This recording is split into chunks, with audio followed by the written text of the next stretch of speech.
दोस्तों, इतवार को आने के लिए धन्यवाद। हिमाचल हार रही है भाजपा, मोदी जी ने भी है माना। हिमाचल हार रही है भाजपा, मोदी जी ने भी यही माना है। यही बता रहा है डेरे के चक्कर लगाना और बागियों को धमकाना। सीधा द्योतक है। चुनाव में व्यस्त हैं प्रधानमंत्री, बागियों को धमकाने में व्यस्त हैं प्रधानमंत्री। कौन आएगा गिरती अर्थव्यवस्था बचाने? पूरा देश छोड़ मोदी जी लगे हैं स्थानीय बागियों को मनाने। मैं आपको संक्षेप में बताना चाहता हूं इस शीर्षक का संदर्भ।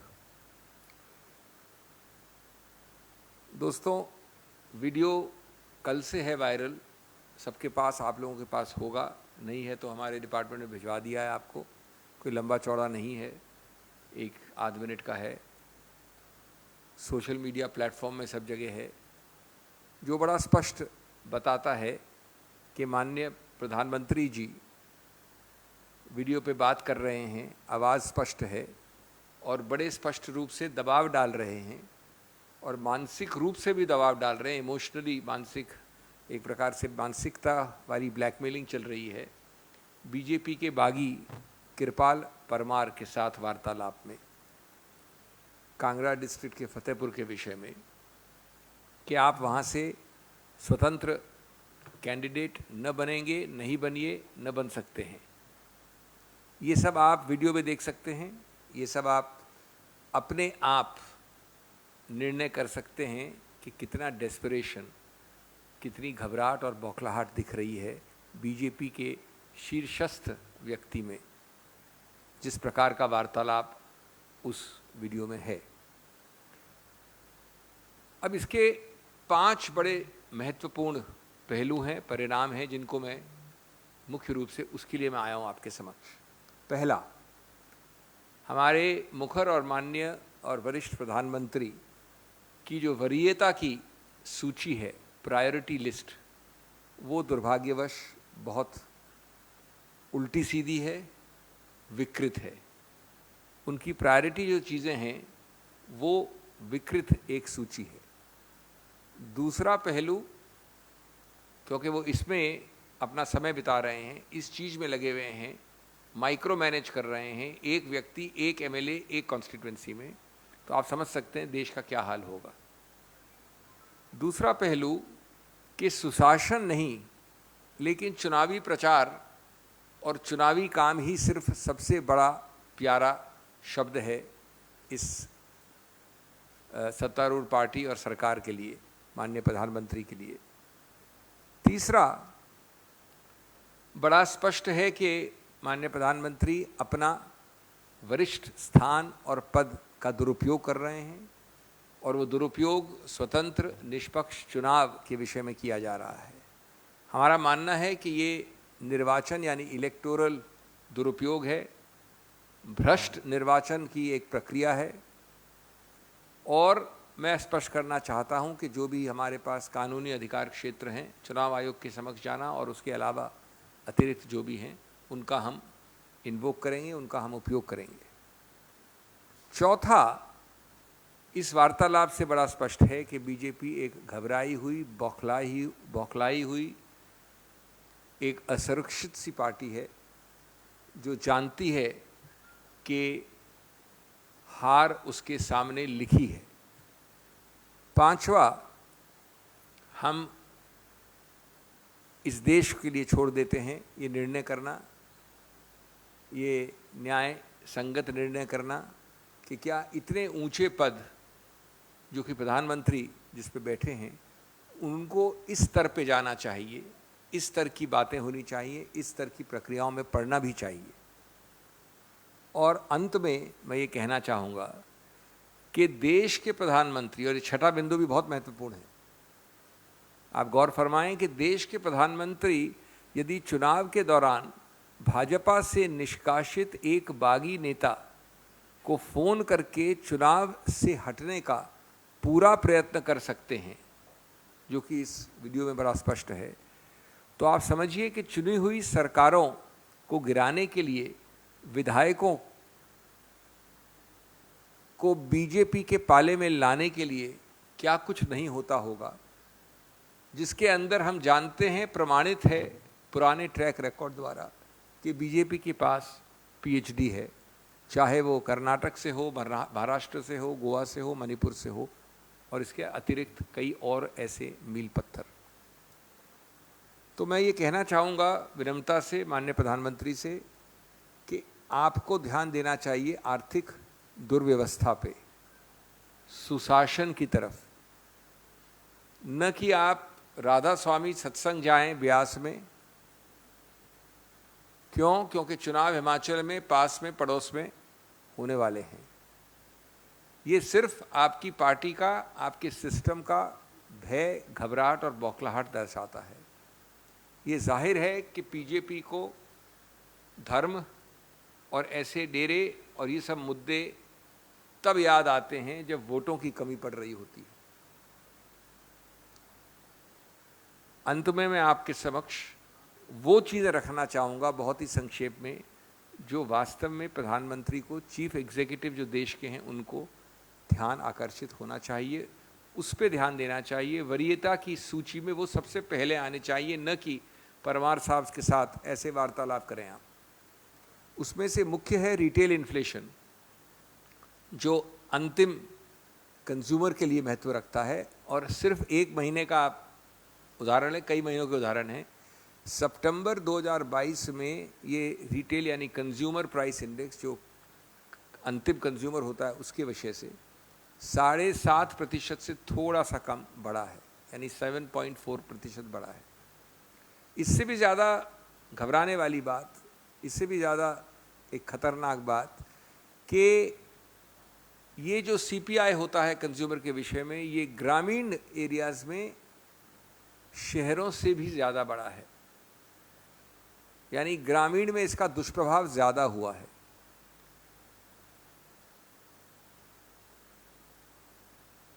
इसका मुख्य कारण है खाद्य पदार्थों की कीमतें, जो सीधा आम आदमी के पेट पे लात मारती हैं।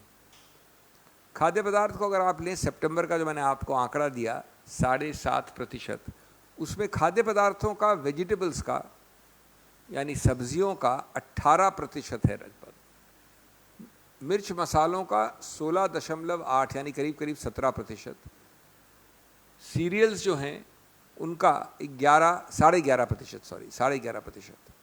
ये जो 3 आंकड़े दिए मैंने आपको, सब्जियों के, मिर्च मसालों के और सीरियल्स के, ये सितंबर 2013 के बाद हाईएस्ट, सबसे ऊंचे आंकड़े हैं, यानी 9 वर्षों के सबसे बड़े।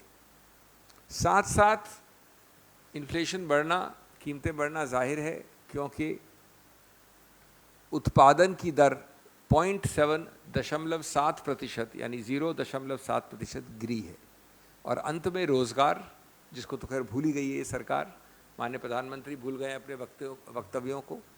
Centre for monitoring Indian economy CMI दिखाता है कि 7.77 यानी 7.77 था अक्टूबर का आंकड़ा, और ग्रामीण बेरोजगारी 8.04 था अक्टूबर में।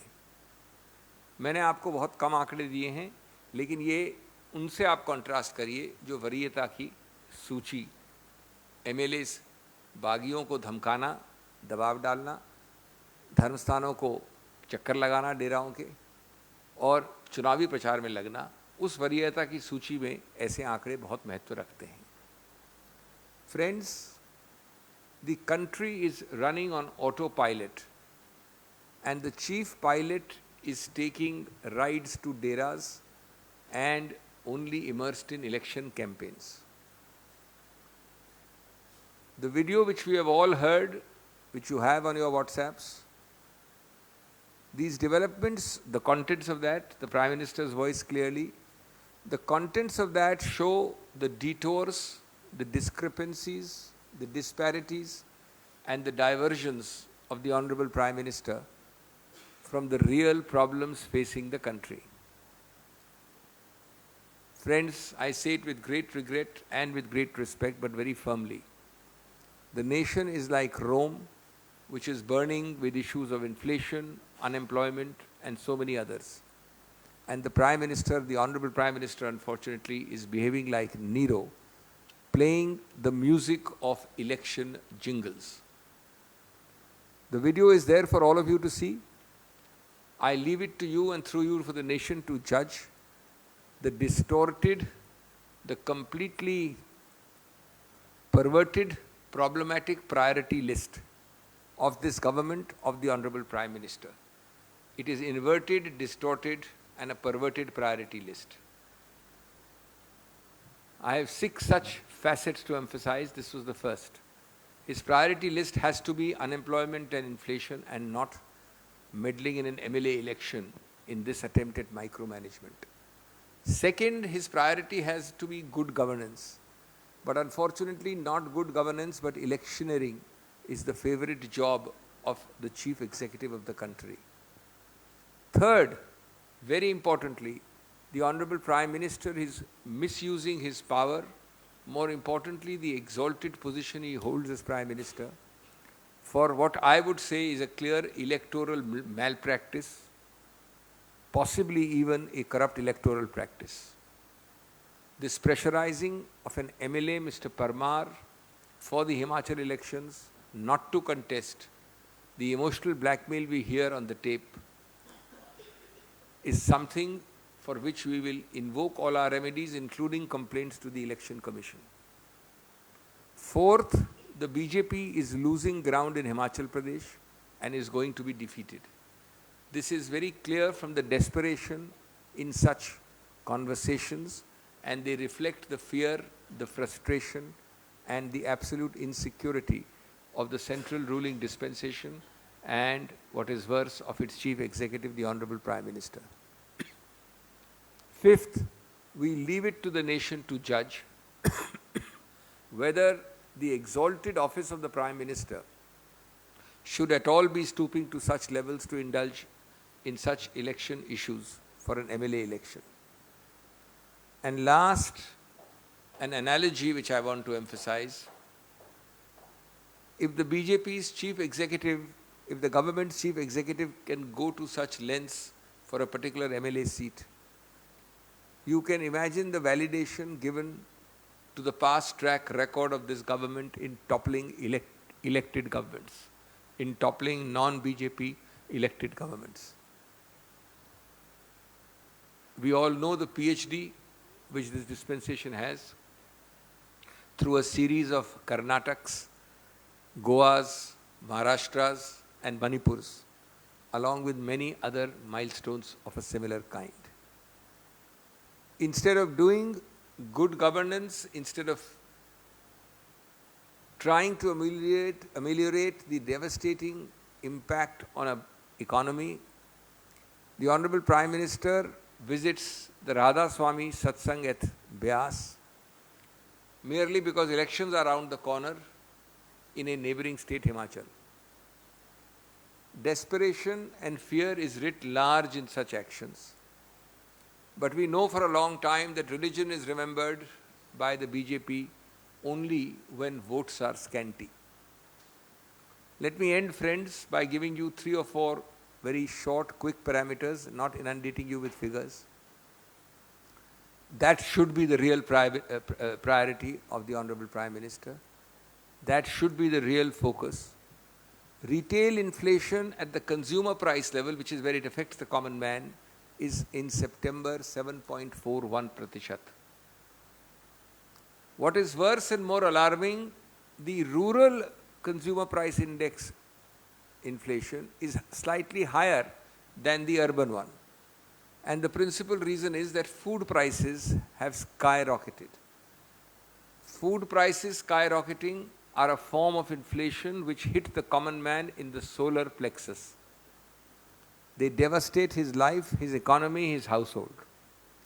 Just note 3 figures of the food products inflation skyrocketing. Vegetables in September have inflated by 18.05%. Vegetables 18.05%. Spices by 16.88% and cereals by 11.53%. This, by the way, friends, is the highest figures of these three items since September 2013, my apologies, which is 9 years ago. Inflation is bound to go through the roof when, on the other hand, manufacturing is contracting. It was contracted by 0.7% last month. Lastly, friends, a forgotten category, a forgotten constituency, a forgotten suffering. Berozgari unemployment rate in India stood at 7.77% in October, the highest ahead of September, ahead of earlier months. CMI figures show that rural unemployment in October is even higher at 8.04%. But none of this is a priority. The priority is what you see in that tape. And that is our complaint. Those are the 6.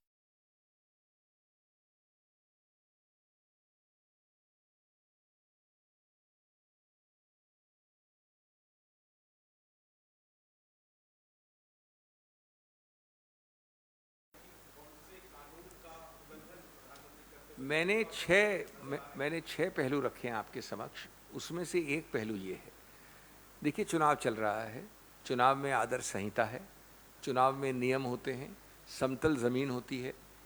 अगर आज आप मानसिक या किसी और प्रकार का दुष्प्रभाव मेरे ऊपर डालते हैं कि तुम खड़े नहीं हो सकते, ये आपने सुना है टेप में, मैं शब्द दोहरा नहीं रहा हूँ, सीधा ये है कि आप किसी रूप में खड़े नहीं होना चाहिए, नहीं होंगे, नहीं होना है, ये बड़ा स्पष्ट है। और उन्होंने कहा कि मैं तो भगवान का संदेश मानता हूँ, ये शब्द आकाशवाणी है। तो इस प्रकार से अगर कुछ चीज़ होगी तो मैं समझता हूँ कि ये समतल जो ज़मीन जिसके आधार पर जो मर्जी जिसका मर्जी हो, जो स्वतंत्र रूप से जो चाहे कर सकता है, उसका उल्लंघन है। और दूसरा, आदर्श संहिता मैं हूँ, आप हो या प्रधानमंत्री हो, उनके सबके लिए लागू होता है। तो हम इसका जो भी कानूनी बनता है हम निश्चित रूप से याचिका करेंगे। बिल्कुल, मैंने लिखा, लिख के दिया आपको।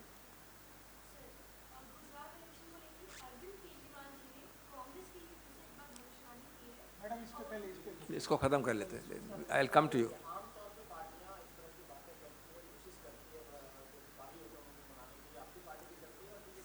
ये आमतौर वाली बात नहीं है, आपका बात सही है, आपने अपने प्रश्न का उत्तर दिया है। क्या आप समझते हैं कि प्रधानमंत्री जब एक व्यक्ति जो गिड़गिड़ा के मांग रहा है, उससे बात करते हैं और उसको बिना सुने इस प्रकार से मानसिक उसके ऊपर दुष्प्रभाव डालते हैं, तो वो आमतौर की बात हुई क्या? आपने किस प्रधानमंत्री को सुना इस प्रकार से एमएलए इलेक्शन में बात करते हुए? और चुनाव संहिता के बाद एक प्रकार से ये उसको समझा देना, चेतावनी दे देना कि किसी कारण से आप खड़े नहीं होंगे और खड़े होंगे तो आप समझते हैं इसका दुष्प्रभाव। मैं नहीं समझता कि ये आमतौर की बात है। Anybody else on this subject? नहीं, वो तो आ रहे हैं, और तो नहीं ना, इस पे कुछ तो नहीं है ना पहले वाले पे। ठीक है, अब आगे चलते हैं, आइए आप पहले पूछिए।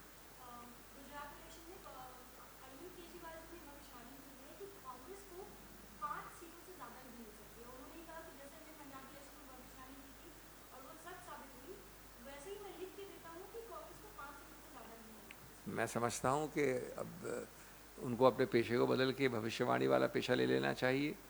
हमारे अंदर तो इतनी हिम्मत नहीं कि हम राजनीति से भविष्यवाणी में चले जाएं। और अंग्रेज़ी में कहावत है, one swallow does not make a summer. एक बार अगर आप जीत गए तो वो भविष्यवाणियाँ हर प्रदेश में अगर चलती होती तो मैं समझता हूँ कि पूरा चित्रण ही अलग होता। तो मैं बड़ी विनम्रता से कहूँगा कि ये भविष्यवाणियाँ छोड़ दीजिए जनादेश पे, ये भविष्यवाणियाँ छोड़ दीजिए उस जनता पे जो वोट देने वाली है, और अपने गिरेबान में झांक के अपने लोग जो इस्तीफ़ा दे रहे हैं उनका ध्यान दीजिए। नहीं, इनका sorry,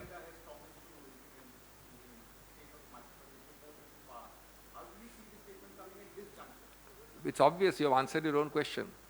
Mr. JP Nadda's party, and he as the president of his party at the national level and his party at the state level, has been in power in the state for 5 years and in the center for 8+ years. Simply ask him that we are very glad to hear your statement, Mr. Nadda. Why we not done it for the last 8 years and 5 years respectively? When he answers that question, then we will give you the answer. देखिए, चुनावी हथकंडे हम सब समझते हैं. चुनाव में जब वोटों की कमी होती है तो धर्म याद आता है. चुनाव में जब वोटों की कमी होती है तो ऐसे वायदे याद आते हैं जो 5 वर्ष से आप सत्तारूढ़ में हैं, आप सत्तारूढ़ पार्टी हैं, आप पद पे बैठे हैं, आपने कुछ भी नहीं किया. और आप उससे भी ज़्यादा देश के सेंट्रल लेवल पे 8 वर्ष से हैं. आप हमेशा चुनाव के बाद कभी कभी बोलते रहते हैं. और तीसरा पहलू कि आप समझते हैं कि यूसीसी प्रादेशिक स्तर पे चल सकता है. ये कभी किसी ने कानून के अनुसार किसी ने अपना माइंड अप्लाई किया कि आपके प्रदेश में यूसीसी है, साथ वाले प्रदेश में जाओगे तो यूसीसी नहीं होगा. तो मैं मतलब उत्तर प्रदेश से ट्रैवल करूंगा हिमाचल और हिमाचल से ट्रैवल करूंगा बंगाल, तो मेरा यूसीसी बदलता रहेगा. उसके अनुसार मैं शादी करूं, कुछ करूं. तो कभी आपने सुना है ये एक प्रदेश नहीं किया, ये कई बीजेपी प्रदेश होड़ में लगे हैं. ये होड़ है राजनीतिक, ये होड़ है देश को बदलाने वाली, ये होड़ है जनता दरादन को ये समझना कि वो घास खाती है, लेकिन वो घास नहीं खाती, वो आपसे कहीं ज़्यादा इंटेलिजेंट है. मैं ये नहीं कह रहा हूँ, मैं आपको चुनावी हथकंडों की बात कर रहा हूँ. अधिकार क्षेत्र कानूनी मुद्दा होता है, वो तो कोर्ट कचहरी में निर्णित होगा. लेकिन आप ये बताइए कि अगर ये अधिकार क्षेत्र होता तो कितने यूसीसी होंगे और कितने नहीं होंगे. 3 पहलू आपने ध्यान नहीं दिया कभी बोलते हुए. आपने मतलब उन 4 प्रदेशों ने जिन्होंने अभी तक घोषणा की है, ये चौथा प्रदेश है शायद हिमाचल. नंबर 1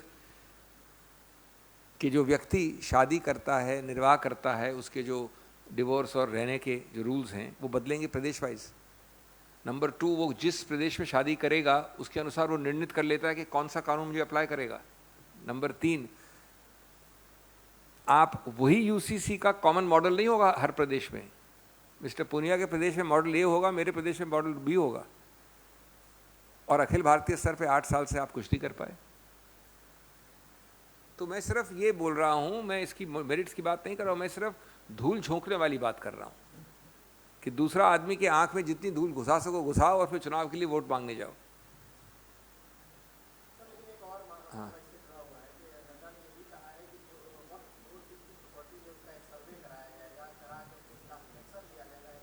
अब तो एग्जैक्टली जो मैंने बोला अभी वही वापस दोहरा सकता हूं मैं आपको.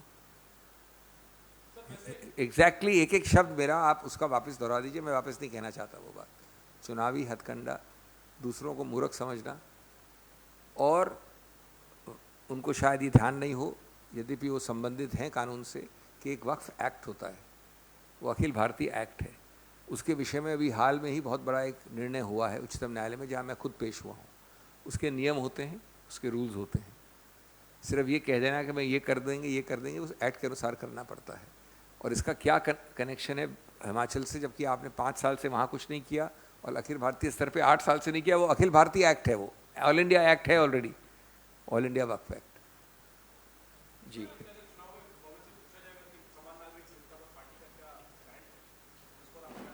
हमने कह रखा है हमेशा, कोई नई चीज़ नहीं है. हम बिल्कुल समर्थन करेंगे अगर एक सहमति और कंसेंसस बनाने की प्रक्रिया शुरू हो और उसके बाद बहुत हद तक वो सहमति अधिकतर दिखे.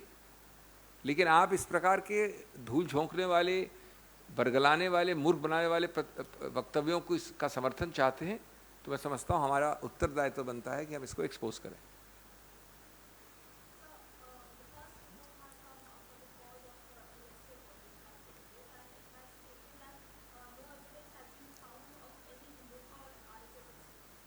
This is not for us to comment upon. This is for the MEA, which is the one which, because political parties in a domestic country have no jurisdiction about an international country. We cannot even approach them.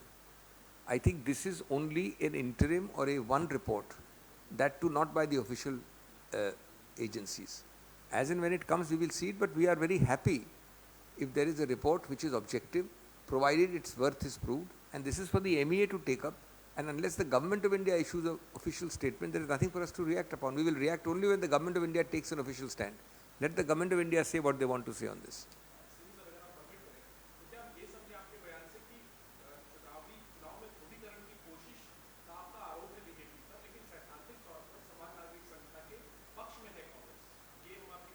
जो मैंने कहा, मेरे शब्द आप वापस रीट्रांसलेट नहीं कर सकते। मैंने बड़े स्पष्ट शब्दों में आपको कहा जो मैंने कहा। Thank you.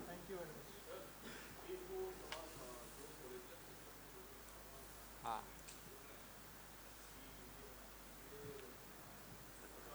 अब देखिए, ये तो आपको, मैं नहीं समझता कि कोलिजियम या नेशनल जुडिशल कमीशन या सेंट्रल गवर्नमेंट जो नियुक्तियों का प्रक्रिया है उस पर कोई डिबेट आपत्तिजनक है, ये नहीं कह रहा हूँ मैं। जो मैं कह रहा हूँ, मैं ये कह रहा हूँ कि ये आज मुद्दा एक नेशनल जुडिशल कमीशन को प्रस्तावित करने के बाद और उसको असंवैधानिक करार करने के बाद ये मुद्दा बंद हो गया है। अभी पिछले 3 महीने से क्या चीज़ हो गई है जो बार बार माननीय कानून मंत्री ये कहते हैं। मैं ये समझ सकता हूँ कि जब ये राष्ट्रीय न्यायिक आयोग प्रस्तावित और पारित हुआ था तब ये डिबेट लाइव था। जब वो असंवैधानिक हो गया है, जब आप सरकार, मैं 3 पहलू आपके लिए बड़ी गौर से फरमाइए आप, जब आप सरकार उसके बाद अभी तक कोई नया कानून नहीं लाए हैं, जो इस देश का कानून है वो निर्णय है जो आया था कुछ वर्ष पहले, तो क्या फ़ायदा ये बार बार वाक्य और भाषण और वक्तव्य देने का? क्या इसका उद्देश्य क्या है? इसका उद्देश्य क्या ये है कि आप सर्वोपरि रूप से ये अधिकार क्षेत्र अपने पास, केंद्र सरकार के पास लाना चाहते हैं? क्या आपका जो ट्रैक रिकॉर्ड है विलंब करने का, नियुक्तियों को नहीं मानने का, 2 बार पारित हुई नियुक्तियां जो उच्चतम न्यायालय 2 बार पारित करता है उसको भी नहीं मानने का, उसको बदलना चाहते हैं जिससे कि अधिकार क्षेत्र सिर्फ आपका एकाकी हो? लेकिन ये सब डिबेट आज एक बार नहीं, माननीय रिजिजू जी ने कम से कम 4 बार कहा है पिछले कुछ हफ्तों में। ये मैं समझता हूँ संदेहजनक है, आपत्तिजनक है। इसका कोई न कोई बाहरी इरादा है और इसको वो खुद स्पष्ट करें कि जब वो कुछ कानून नहीं लाए हैं, कुछ चीज़ नहीं कहा है, तो ये बार बार वक्तव्य देने से क्या फ़ायदा?